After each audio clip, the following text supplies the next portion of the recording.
Well, here I am.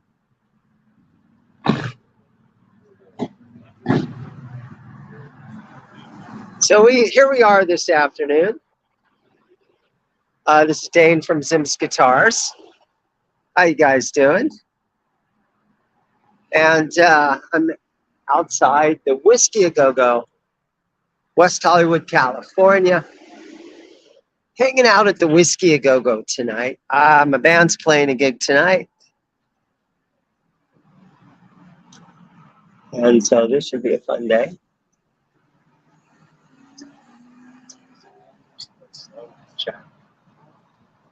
So let's see how you guys doing. Leave me some comments.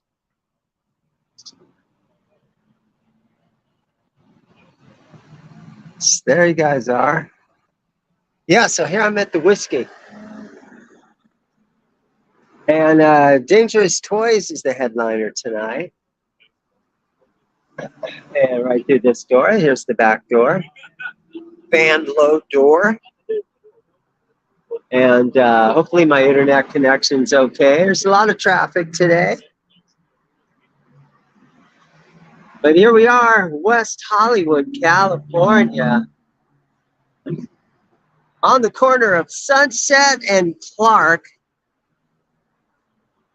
One of the most legendary rock and roll bars pretty much in the world.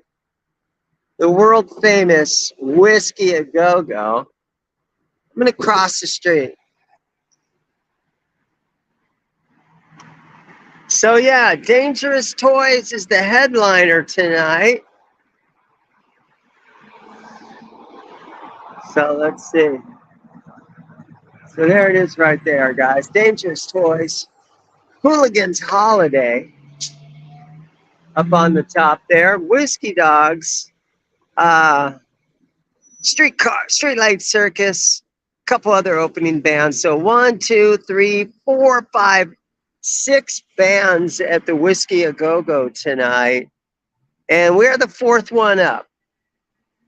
So when we're up in the green room, that's the same time all the guys from Dangerous Toys will be up in the green room.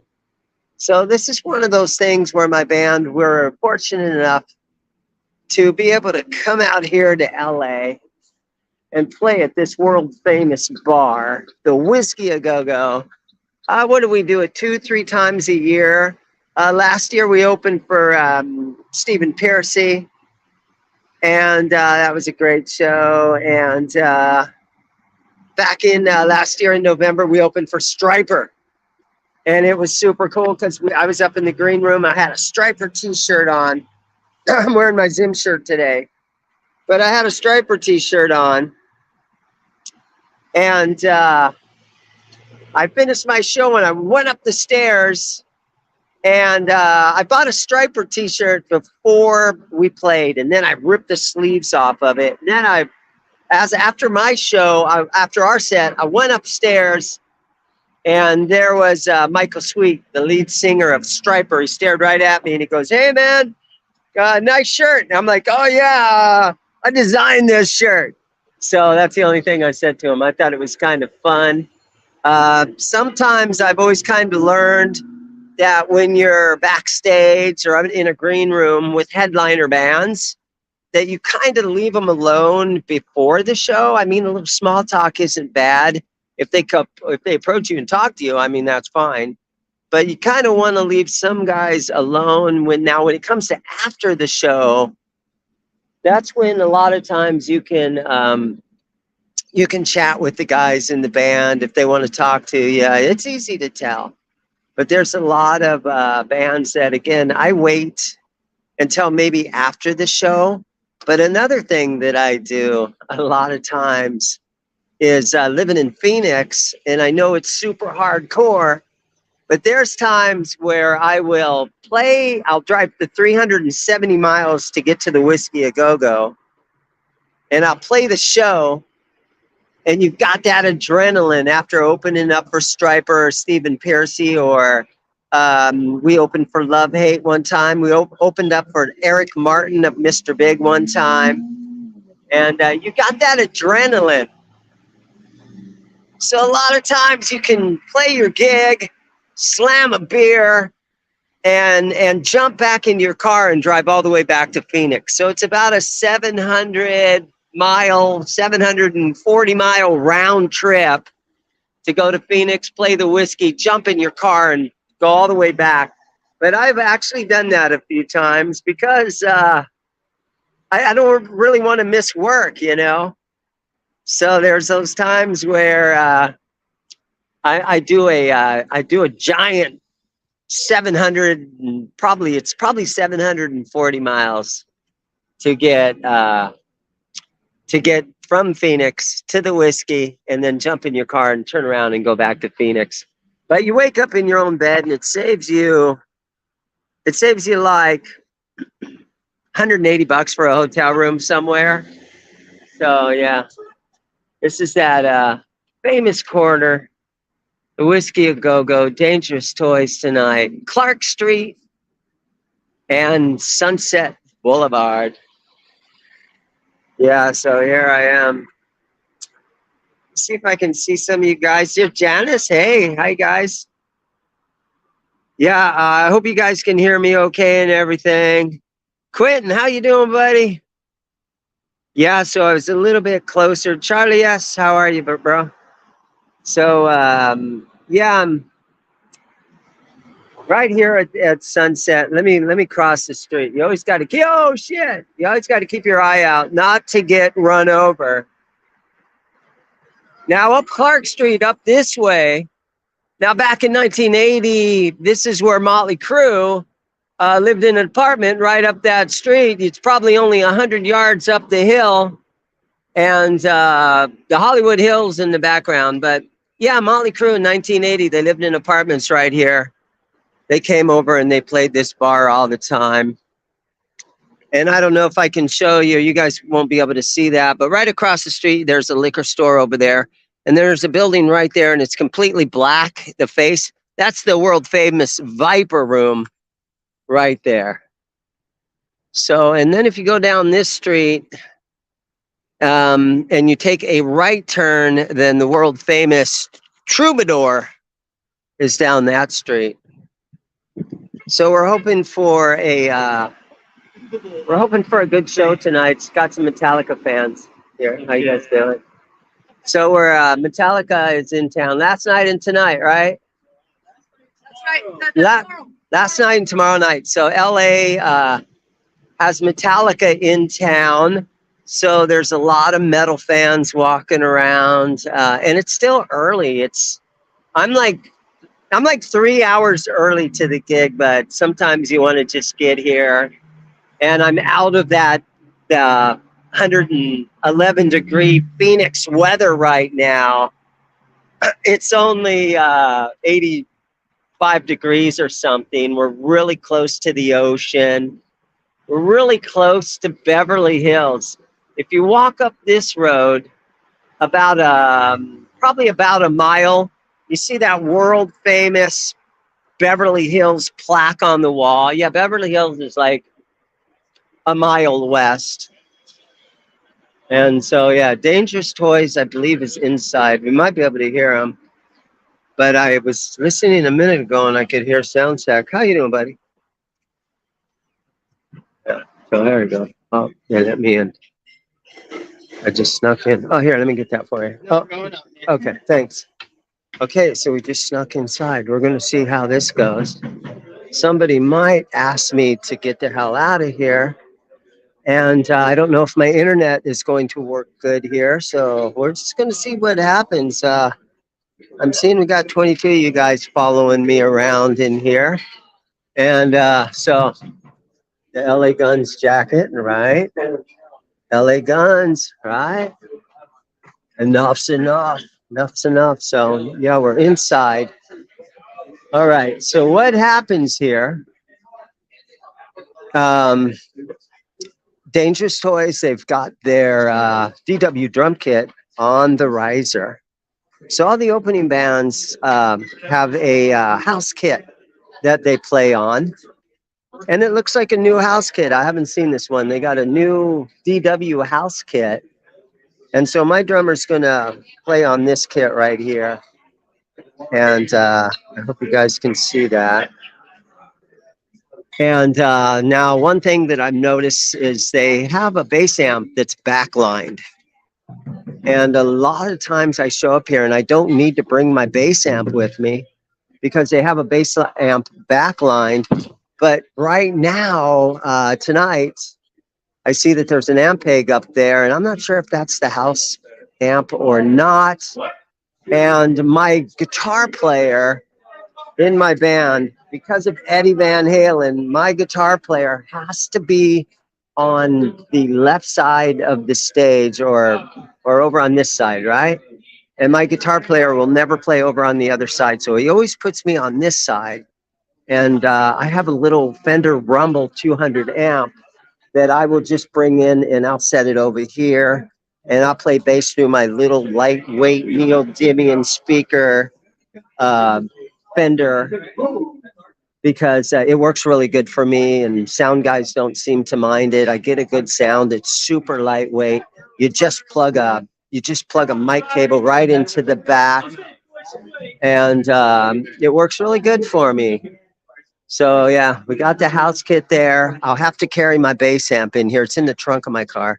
This is the monitor guy and his monitor mix right there. And professional stuff going on. Making fun of me? I'm just kidding. I'm kidding. I'm kidding. Right on, buddy. Robert, nice to meet you. nice to meet you too.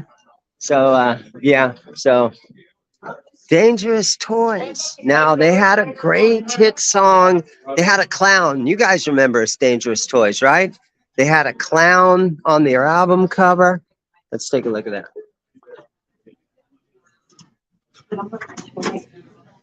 So if you can see that, it says Whiskey Dogs, 9:30 to 10. So yeah, this is our show tonight.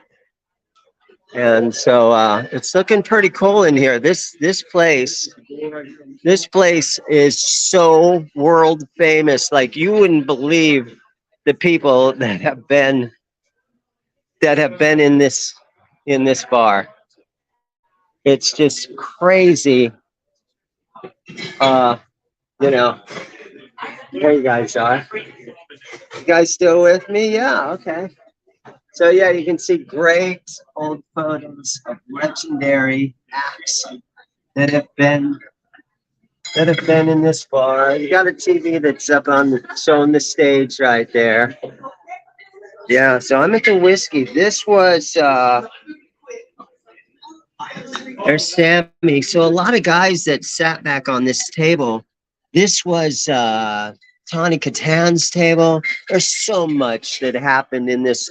I can't even express to you guys how freaking many, the biggest rock stars in the world have stood right here in this spot. And I get to go up on stage and I get to stand on the same spot where Def Leppard stood and where Van Halen stood. I'm on Michael Anthony's side of the stage, but I mean Sting from The Police played here and I get to stand in the same spot. And over here you can see we got the stairs, but then we got a staircase that runs up here to the second floor. And then back up on the second floor, there's another doorway right there. And there's another staircase that takes you up to the third floor. And that third floor is just for the bands. And they've got like 3 or 4 green rooms up there. And so all kinds of fun stuff happened back in the day. I got to open up for Rough Riot here one time, 2 or 3 years ago. And Rough Riot was half the guys from Rough Cut, Paul Shortino. And then on lead guitar was Carlos Cavazo from Quiet Riot. So it was Quiet Riot and Rough Cut. Those 2 guys teamed up. They were end up being called Rough Riot. And I got to jump up on stage with those guys. And I got to sing We're Stars, which was from that Ronnie James Dio bringing in merch. It was from the Ronnie James Dio song, We're Stars. Remember that? Okay, I'm back outside here. Things are starting to get busier out here. But yeah, I hope that you guys can see me. I hope my internet is working good for you guys. Yeah. John, Apache Junction. Yeah, so I'm back out now. Not really reading the comments too much. I'm sorry about that. Scott Brockway, how you doing, buddy? Thank you guys for watching. So, oh, look at this thing. Wow. Okay, everybody needs giant horns. So, how you guys doing? All right. Okay. I guess How you guys doing? hey, how are you, mate? I'm doing good. English, and Australia. Australian. Right on. I'm just American. Go. Cool. Nothing against Australians. Yeah. Hello, There Facebook you go. world. Hello, Facebook world. YouTube. Oh, YouTube. You. Rock on. YouTube. YouTube, yes. What's the band you're in? Oh no, we're going to see Dangerous Okay. Toys. Okay. Yeah.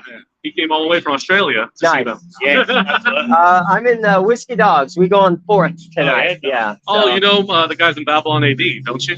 Or someone said, my friend Ron. No, I don't. He like mentioned, oh, go see you guys. No. The guitar player from Babylon AD. Ron. We might have done a show here with them. I forget. We come out like 3 times a year and do this. There. So I kind of forget. I'm walking up to the rainbow. I'll see you guys inside. Yeah, see you in there, buddy. Thank you, guys. Wow, that dude was Australian, right? But again, this is, I think, a great weekend to be in Hollywood if you're one of those 80s hair metal guys. Because Metallica, even though they weren't hair metal. Hey, man, how you doing? How you doing? Jackal, look at that. Love 'em. Love them. Did you make Sturgis this year? I did not. Yeah, I missed it. Too. That's next year. Yeah, We're doing this Jackal. this year. Jackal does it every year, huh? Yep. Yeah. We followed them up to PA, down to some parts of Richmond. Oh, did you? I love following them around. Yeah. They're What's the glad. guy's name again? The singer? Jesse James Dupree. Jesse man. James. That's right. Love Jesse. Yeah, He's Jesse terrific. James. We're going in here. I saw you in there over at the Whisky here a minute ago. Were you in there? Yeah, Yeah. walking around. We're the 4th band tonight. How are you? Yeah. My son's Whiskey first Dogs. band. His My son's son's the the first band. Oh, okay. The young Nice. boys running around. I keep running back and forth, making sure they don't need it. Axaholic. Yep. That's it. That's been accident. Runts of rock and roll. Uh-huh. Axaholic. 19 Okay. years old. You'll see. Oh, him. that's 7, awesome. 16, they'll be there. That's We awesome. drove all the way from Virginia so they can play here. Wow. Just to play here. I drove in from Phoenix. Oh, There did you go. Yeah. That's a little closer. Yeah. I had that right. 350 miles. 370 miles. That's not bad. 2,785 for us. Well, this is a huge moment for him. It is. It's going to be a huge. I'm 61 years old. I'd say, oh my God, I can't believe I'm at the Whiskey. Oh, really? Yeah. First time? No, I would Oh, okay. come like 3 times a year or something. Oh, okay. I got to open for Stephen Piercy last year, and we opened for Striper last year, and yeah, so we come out all the time. Striper, Yeah. Striper and Slaughter actually in our hometown area when we get back. I'll see you guys in there. All right, man. All right. So yeah, there's a lot of fans hanging out. Guys drove all the way from Virginia so that his 19-year-old son or grandson could open up at the Whisky A Go-Go tonight. So it's kind of a big thing it's a big thing to play there. And it's going to make you some kind of a rock star, not like it used to back in the 80s.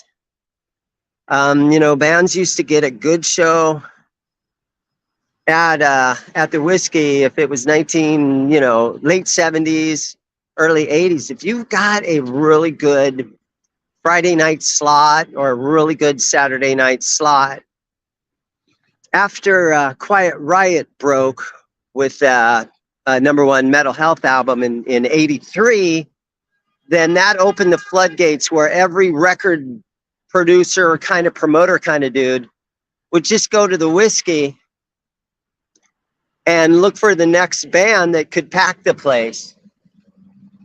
Oh, look at that. We're looking at a Ferrari. But yeah, so yeah, back in the old days, you could actually get a record deal if you guys could pack in a good crowd of people.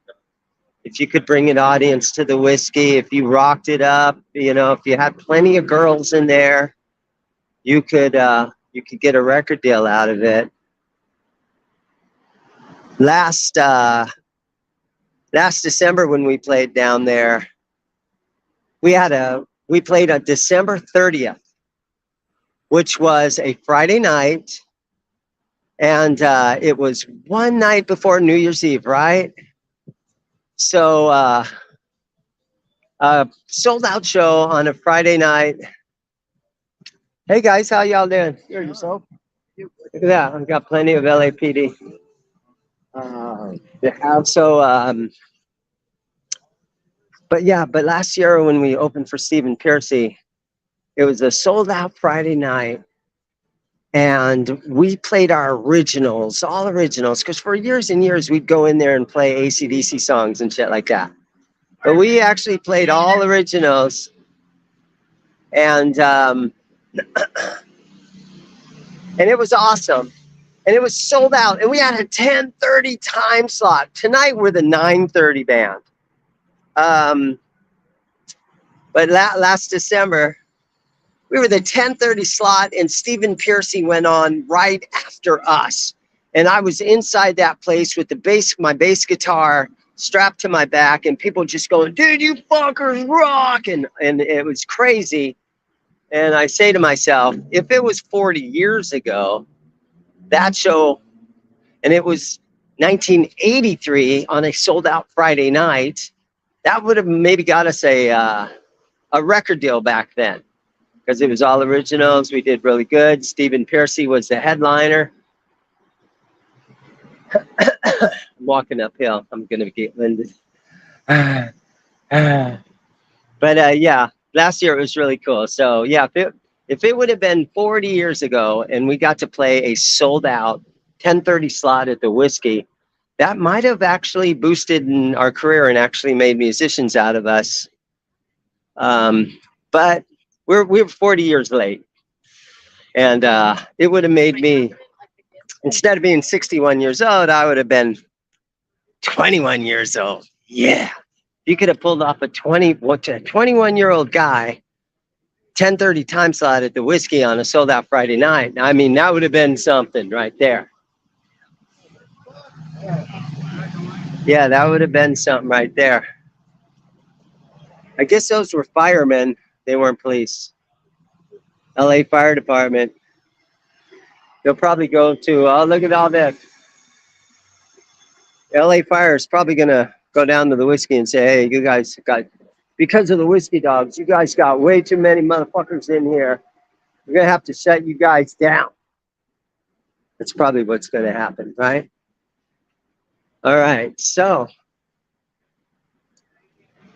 LA County, California. Let me just take a look here. A couple 39 of you guys watching. Thank you so much. Mike, Megatod, 707, how are you?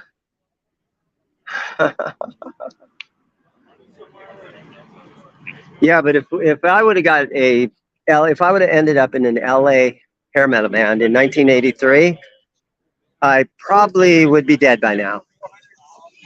Because you know what kind of a crazy world it is back in the days. It's a little more tame here than it used to be. Okay, so right here, this is the world famous Roxy. And so they got the side door open, so they have events here. And I'm going to walk behind the Roxy real quick. So there's times where, now the Roxy here, this is right next door to the world famous Rainbow. And twice a year, they use this back parking lot here to have the Rainbow Backyard Bash. And so we've been able to play a couple of these shows in this backyard, and it's this little parking lot but they back a semi-trailer in right here that folds out into a giant stage. And even though this is this little tiny parking lot, oh, nice Porsche, little tiny parking lot, but they put a giant bed of a trailer here, and it unfolds and it lifts up, and it is the most kick-ass stage that they put back here. And it fills this whole area right here, and they have backyard bashes now. It's actually going to happen Labor Day weekend, so next weekend or in 2 weeks, this whole back area right here behind the Roxy is going to be packed. And I think the headliner this year is I saw a flyer for it and I forget now, but we played here in April, and the headliner was Jeff Tate and Steel Panther. But yeah, Steel Panther actually played right back here under all these wires behind the Roxy. I love the ivy against there and all this. This is somebody's driveway to get up here. So here we are. This is the back of the Rainbow Bar and Grill, world famous. And this patio that we're looking right here, this is where Lemmy used to hang out from Motorhead. And it's pretty crowded right now. And Saturday, it's crowded. A lot of Metallica fans hanging out. There's going to be music playing. If I get demonetized for music playing, I don't care. I'm not looking to make money on this video. I'm just kind of sharing an experience with you guys. I don't know if our internet is going to be looking good. I don't know if you guys will be able to hear me, or if it's going to be all fuzzy, because sometimes internet connections are really bad. But I'm just going to kind of walk through and show you. This is a party going on, man. The thing about the Rainbow is they want it to be the 1980s, man. There's Metallica fans everywhere. And this is at like 5:30 at night in the evening. This is like, it's fucking packed. This is early in the evening. This bar goes fucking crazy all night long. The stories from the musicians that used to hang out at this place. I mean, Molly Crew is alive and well in this bar. The 80s never left. The music, the metal, it's never left. The bar never suddenly said, hey, we're going to be Taylor Swift fans forever. The bar never changed, man. This is where the people that fucking love Guns N' Roses, Metallica, this is where these people are still at. And the scene is alive and well. For all the guys that say, oh man, the 80s music is dead, you know, that's not necessarily true. When you're in West Hollywood at the Rainbow Bar and Grill, it's freaking packed. People eating pizza, people having a grand time, wearing their concert tees. I see a Slipknot shirt over there. I see the Cramps out of the waitress. A lot of Metallica shirts because those Metallica guys are in town. But yeah, this is it's happening tonight. There's a lot of times where I will come up here to the Rainbow, and the Roxy right next door here won't have an event. The Roxy doesn't have events like night after night after night. It's kind of a special. It's kind of a special night if the Roxy decides to put a show on. And so, yeah, Tommy Lee right there. So, yeah, let's look at this. The Roxy Theater. Oh, okay. So, yeah, so here's what the Roxy does. I don't know if you can see this, but I don't know any of these bands. I have no idea about any of this stuff, but this is what the Roxy does. And so it's unfortunate. I'd love to see them booking a bunch of 80s stuff, but they don't do that. So, but that's okay. Yeah, so let's see, where are we at? 38 people watching me. Yeah, it's a lot of fun here. Yeah, the girl had the Cramps t-shirt on. Alface, how you doing? Can't really read your comments too much, guys. So yeah, we're out in front of the Roxy right here. I don't know who plays the Roxy, but the legendary Rainbow Bar and Grill is right here. And the bar and grill, the Rainbow isn't. It's a bar and a grill. It's not a concert venue. So people are like, "Oh, I played at the Rainbow." It doesn't. It doesn't really happen like that. Inside the Rainbow, there's tables and chairs, and it's a bar. And there's an upstairs area that you can go to, and it's a bar. But back in the 80s, man, this place, the guys from Rat, the guys from Dawkins, the guys from Motley Crue, and even in the 70s, the guys from Thin Lizzy, the guys from Led Zeppelin, Deep Purple, all those guys, they hung out here. I mean, Thin Lizzy and, all those Zeppelin guys, the guys that really loved to party, they would hang out here at the Rainbow. And a lot of guys would come in and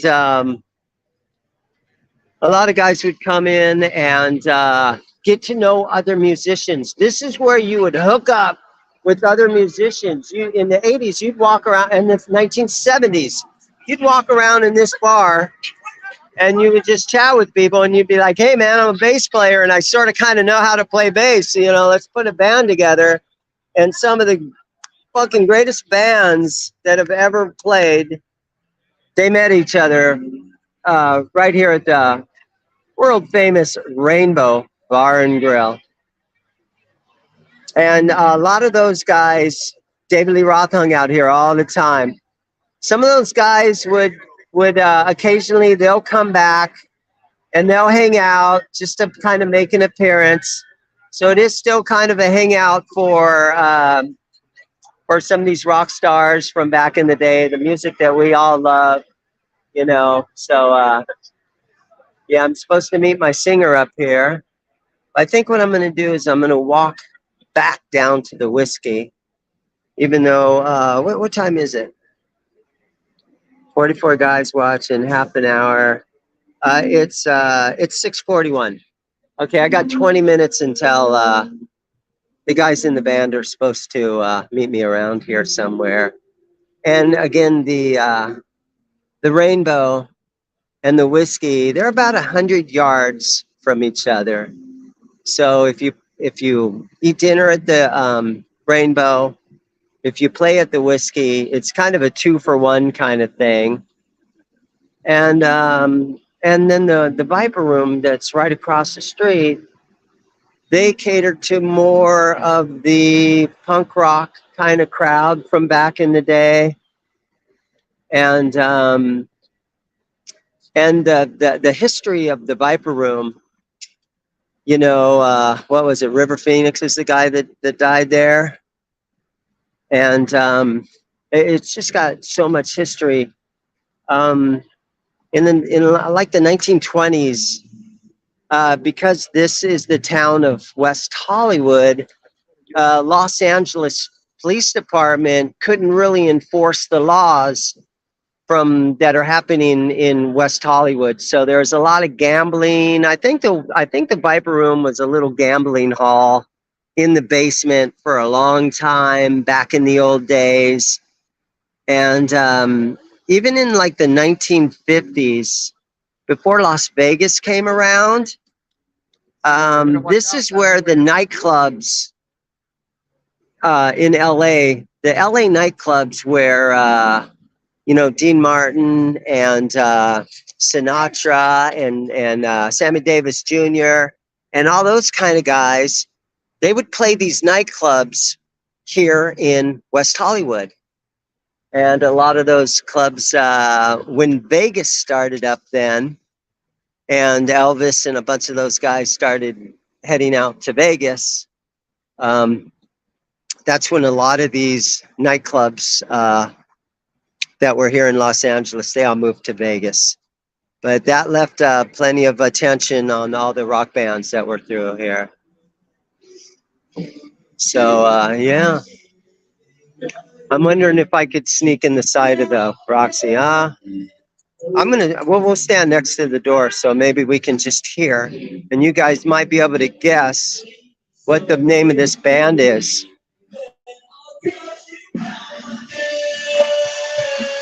How you doing? Okay.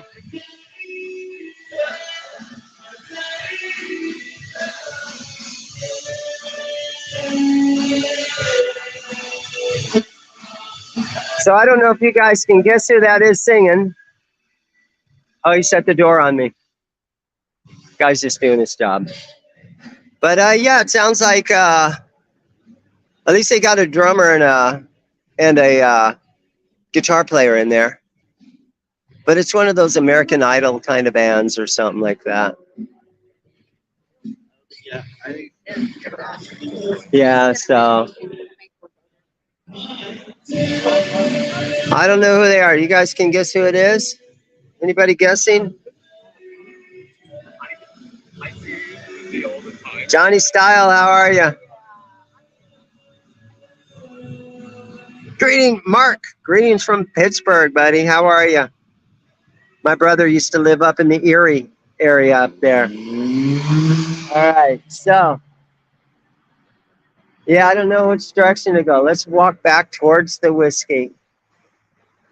I know this is probably a horrible thing to have to watch, but yeah, for some reason the LA Los Angeles County Fire Department has their giant ladder truck number 8 here. Maybe they're just plan on catching the show at the Whisky tonight. Possibly.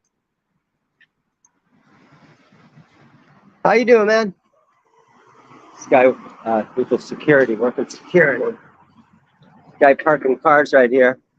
How's the parking going tonight? You parking a lot of cars? You doing good parking cars tonight? Maybe. You doing good at parking cars tonight? Yeah. How many got full house? Not yet. I smell weed coming from back there. You can let the guys smoke weed in their cars? Oh, there's no one in there. Oh, okay. Oh, it's still empty. He said, no, there's no one in there. I smell weed, though, coming out of somewhere. It's probably the fire department guys. Okay, and here's our Los Angeles County, number 208. And there's some ladders on the side here. They're all varnished up and everything. Kind of think these ladders are just kind of for show. I'd be surprised if they actually took those things out and leaned them up against a burning building for some reason. So, yeah, here we go. Walking down the street, Los Angeles. $20 parking garage back here. Public parking back here. Fortunately, I don't see any homeless people or anything like that happening. So that's a good thing. A lot of nice cars. Land Rover or something. So, yeah. I guess now I'm probably completely boring you guys. 40 guys watching, though. So here we are walking down Sunset Strip. Now, if any of you guys just came in, I'm walking down Sunset Strip because I have a band. We're called Whiskey Dogs. And we're playing at the Whisky A Go-Go tonight. And I've got an hour or two to kill before the doors open and we can go in. And so I just thought I would walk up to the Rainbow Bar and Grill. And now I'm turned around and I'm walking back towards the Whisky.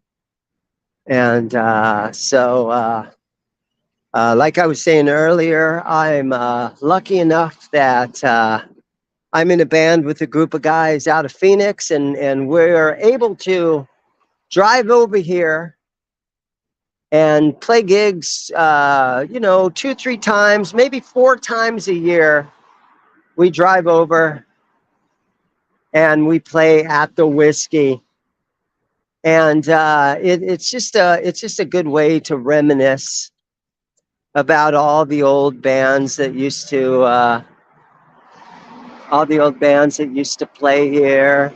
And you get to stand on the same stage as, all these musicians that used to play here. I mean, just off the top of my head, in 1964, the Doors played the Whisky like 3 times. I think they opened the Whisky in 1964, and I think the Doors were one of the first bands that started playing, and so the essence of Jim Morrison is still in that same exact room. Here's my drummer, Woodrow. How you doing? Sorry about not riding with you. I'm doing a little live stream. This is my drummer, Woody Cohen. Sure. How was your drive? It sucks, doesn't it? It does. Yeah, so. The traffic wasn't too bad, though. I know, huh? It was okay. They've got that stretch of highway leaving Phoenix. They got that all cleaned up. Thank God. And so, once you get on the freeway, you can easily cruise. You can cruise 80 miles an hour. So you're going up to the Whisky. I mean, the Rainbow.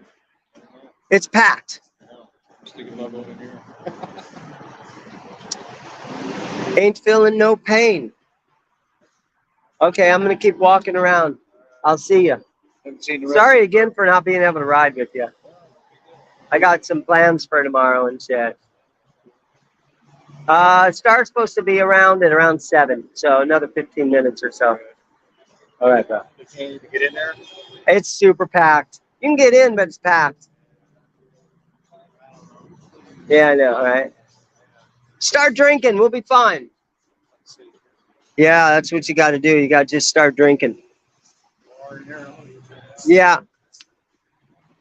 Yeah, so that was my drummer. And he's a super cool guy because he's nice and mellow. And you know what? I watched that Beatles Get Back documentary. And I was super impressed with how Ringo, I'm trying to stay on topic with music stuff, but I was super impressed watching Get Back on how Ringo Starr sat there behind his kit and he listened, and he was always on time, and he listened very closely when they were trying to write songs, and he listened for certain parts to happen, and he did a great job of helping those guys write those songs. And my drummer Woody is the same kind of guy. He is a team player. He doesn't ever say, hey, well, hold on, dude. Let's not play it like that. I want to put a 3/4 beat on instead of a 4. He never does that kind of stuff. I'm the one guilty of doing all that kind of stuff. I want to over-experiment with a new song that we've written like a dozen times, where my drummer, he just sits there and whatever you ask him to do, hey, Woody, come in on the beginning of the second verse, and then we'll go play the guitar solo again. He's just right there. He clicks it in, and there he goes. He never says a word about, hold on, I don't want to play. I don't want to do it. I don't want to drive to LA. He is just such a great team player. And that's kind of what you need. That's what's important for a band to get anywhere. He joined the band in like 2010. So he's been in the band with us for 13 years. And I joined this band in 2006. So I'm rolling in on however many years that is. So, we've got stability. I will say that. And we've got stability in this band where we've known each other since our kids were very young. And I've known Star since 2005 or something. We used to hang out at the same karaoke bar. And so that's kind of an important thing if you're trying to put a band together and you care at all about, longevity is very important. Nobody ever did anything after practicing for 3 months. I get young guys that come into my shop and they're looking to buy a guitar. and they'll say stuff like, "Oh yeah, dude, I'm gonna buy a guitar and I'm gonna write like 10 songs, and we're gonna go play somewhere, and then I'm gonna go tour, or I'm gonna go and hitchhike through Europe and stuff." And if some guy told me that when he was trying to join a band that I was in, like he wanted to work on songs for 3 months and then go walk around frickin' Europe or something like that, I'd be like, dude, I'm not going to waste my time and my energy with you. We need longevity in a band to go anywhere. For example, Dangerous Toys here. I think they have their original lead singer, and I think they have their original guitar player. Leave in the comments what you guys think. But I think these guys have been together, and that first Dangerous Toys album was mid '80s. So these guys are rolling in on 30 some, maybe close to 40 years as Dangerous Toys. And you know, most of these guys, they'll go off and do side projects and everything else just to stay busy. But longevity is a very important thing as a musician. It kind of seems like when you're in your 20s, you kind of go from one band to the next, and I kind of think that when you're in your late teens and your 20s, I think it's okay to go from one band to the next, but always don't burn bridges with any of the musicians that you ever meet, because there's going to be a time when you're going to need one of your old friends that's a drummer or a bass player or something like that, or an old guitar player or something. Sometimes you can get those guys that you used to jam with 10 years ago and put them in a new project, and it kind of gives you some longevity that way. So, you know, for all the young guys, and I know there's probably no young guys watching, but for some of you young guys, longevity is very important. I guess I could walk over to the Viper room. Let me see if I can walk over to the Viper room. Yeah, so Dangerous Toys. It's just longevity, right? And, you know, Rome wasn't built in a day. You're not going to put a good band together in 2 or 3 months.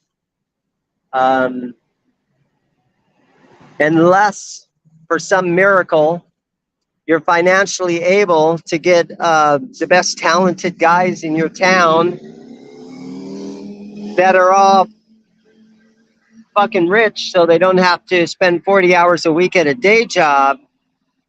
If you're lucky enough to pull something like that together, then maybe you can make great music, you know, right away. I always like to refer back to the Beatles for everything.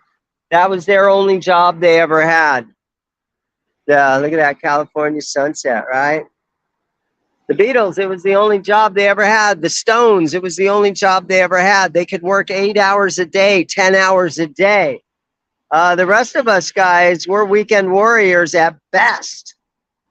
And so it takes years to get stuff done. And, you know, I remember 1970s Uriah Heep, those guys would do a new album every 3 months and stuff like that. They'd release 2 or 3 records, you know, a year, and it was good stuff. But that's because those guys didn't have to have a day job. Okay, I'm walking in the middle of Sunset. It's busy tonight. LA is booming. We played a couple of shows down here, and we came a couple of times right after COVID was pretty big, and we'd have to wear a mask inside there, and that sucked. But it kind of felt like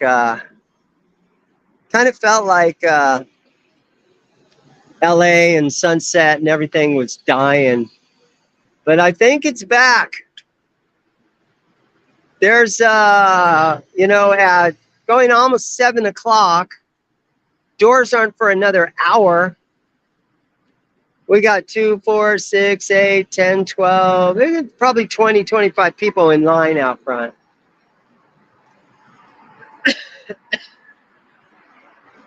There's the Hollywood Hustler over there. You need dildos and stuff. Subway, tattoo shop right there. Across the street. Not sure if you guys can see that. But yeah, so you take a look and see. 39 of you guys still watching. Holly, how are you doing? Sean, Jeremy, Nelson Rodriguez, how are you, buddy? Thanks for hanging out with me. I got a couple of hours here to spend before we play tonight. The world famous Whiskey a Go-Go. Now, Axl Rose. Now, there is a story about Guns N' Roses and their management or some record company was at the Whisky. And Guns N' Roses gets done playing at the Whisky, and everybody in the band is sitting around waiting to sign their record deal, and they can't find Axl. Axl was up on the roof, and nobody knew where Axl was at. And so it seems typical for Axl Rose. But there is a story someday. Don't be honking, man. There is a story about the night that Guns N' Roses played at the Whisky, and Axl was hiding out up on the roof somehow. So yeah, it's pretty crazy right there. Don't know exactly what that story is. I just hear rumors about stuff. Crazy old rumors about stuff, right? Tattoo Mania, a couple bikers hanging out in front of Tattoo Mania. Sitting on a bench over there. I mean, that's probably, I don't know any history on that tattoo shop across the street there. But I bet Tommy Lee, if that place has been there for 40, 50 years, I'm pretty freaking sure Tommy Lee has been in there getting all tatted up. So, Sunset Liquor Store right here.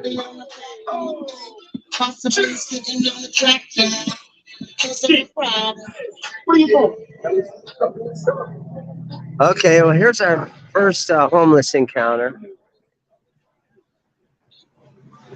All right, guys. So right here. Okay, the Viper Room. It says Metallica Los Angeles Takeover with Otto. O-T-T-O, Otto. So yeah, this is the famous Viper Room. And it's open. They haven't officially opened yet for the night, but we could peruse in there.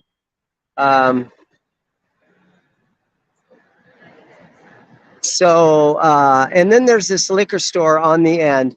Now, rumor is that this whole building is going to be torn down, which is going to be a super sad thing. But yeah, apparently this whole building here.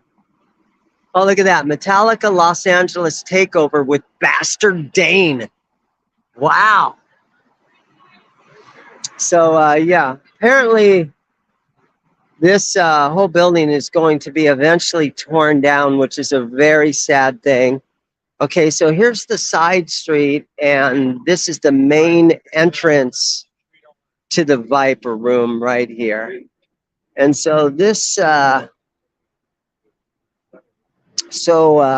this little area right here, it's really famous for the Pamela Anderson, Tommy Lee thing. Pam and Tommy were inside. They came out this door. Tons of paparazzi were just all over them. You guys have heard this story 100 times. But paparazzi was just all over them, and Tommy started beating on one of the camera guys that were filming them. Pamela had a little flat, she called it, in LA here. And this is the kind of a famous spot where it really made the news when Pamela and Tommy Lee came out of the bar and just trying to have fun, just trying to be on a date. just trying to have a good time, and you end up with 100 guys and 100 cameramen. And honestly, if I would have been around back in the day and I had a camera in my hand, I'd probably be done doing the same shit. But yeah, this is really famous for that. And old building. Let's take a look at the back of the building. All those idiots? It looks like they got behind the rock, bro. So yeah, super old building. It's eventually going to be torn down. It's kind of sad to see the old stuff. It's really sad to see the old stuff get torn down. Look, they got some windows open right there, letting the bathroom air out a little bit. But yeah, the Viper room, the restroom. If you go in the men's room in here, it's disgusting. Yeah, the bathrooms are disgusting in this place. Is there an event going on tonight? Who's playing? Is there a band? Bastard Dane and Otto. Bastard Dane and Otto. Okay. They're Robert's kids and James. Oh, yeah. wow. How cool is that? And what time they go on? Should be well, they open the door at 8, so I guess at 9-ish. That is That's so what I'm cool. thinking. That is so Yeah. cool. All right, so big news. The Viper Room tonight has the Otto. So the guys, the kids, Metallica's kids, right, are playing in here tonight. So Robert Trujillo, the bass player of Metallica, his son will be in here tonight. And James Hetfield's son will be in here tonight. And so the next generation of musicians, they're growing up, and they're going to keep metal alive for us, guys. We don't have to worry about our favorite genre of music just completely going dead, because we've got Wolfgang Van Halen that's still doing it. I saw Neil Sean's son, Miles. Neil Sean from Journey. I saw his son, Niles, in a Guns N' Roses tribute at a casino in Phoenix. And Taylor from Taylor Hawkins' son is a great drummer. The next generations, I can't think of all of them right now, but all these dudes got kids. And the kids are really good, and they're a lot of them are in their 30s now. But yeah, so the Metallica guys, I'm probably going to say, because Robert Trujillo's son and James Hetfield's son is playing at the Viper Room tonight, the boys from Metallica are going to be in there. And unfortunately, the same time they're going to be playing in there, I'm going to be playing at the Whisky A Go-Go. But that's crazy. I'm glad I asked that. But it really does give us hope that, you know, the world's not just going to turn into some hip-hop Barbie show. The heavy metal stuff, at least right here in Hollywood, is still strong. And with Metallica, they played to like 160,000 people like last weekend, and last night was probably, you know, so many thousands of people. Metallica, when the Foo Fighters come back around and get their new drummer and start doing, the Foo Fighters are going to kick major ass, and Wolfie's out on the road, and all these great things are going to be happening. We don't have to worry about our genre of music dying down. The old bands are, of course, we're all going to get old. But the new guys are alive, and they love the metal. And, you know, I don't think we got to worry about it.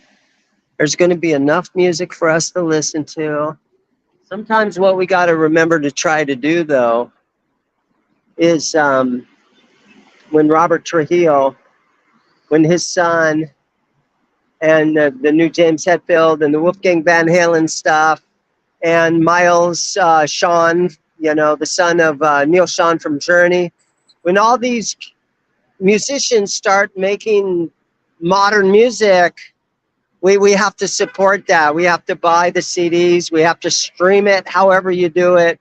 But whatever we can do to, you know, help them, you know, live their dreams just like their parents did. I mean, this is so cool. The guys from Metallica, I'm pretty sure they're going to be over at the Viper Room tonight because their kids were playing. My kid was playing. By the way, I love my kid. He's the one that does all my editing for all my YouTube videos that I make. And he works with me at my shop 3 or 4 days. He worked today so that I could drive over here. But if my son was doing something like playing somewhere at the Viper Room or something, you're damn right I would be there. So there we go. I'm waiting for my light to change and give me that you can walk now, and it didn't do it that last time. So, okay, let's see. You guys still watching? 42 guys. I've chatted for an hour. Okay, I'll go this direction. One thing that I should probably do is I'm probably going to go into this this little mini mart right here at the Sunset gas station. And I should probably get a water and maybe an Advil pack so that I don't have any aches and pains when I'm on stage in 2 hours from now. That Advil will be kicking in real good right then in 2 hours from now. So I'm probably going to do that, but I'm going to leave you guys for now. And thank you so much for watching. Little adventure in LA. I didn't know if I was able to actually pull this off on my phone. I'm not really good with the electronic gadgets and stuff like that, you know. But thank you guys for watching. Ollie, thanks for being there. Mike Olson, John Gregory, thanks, guys. All you guys that are watching, thanks again. And if I can figure out how to end this, I'm going to end this. And I will see you guys some other time.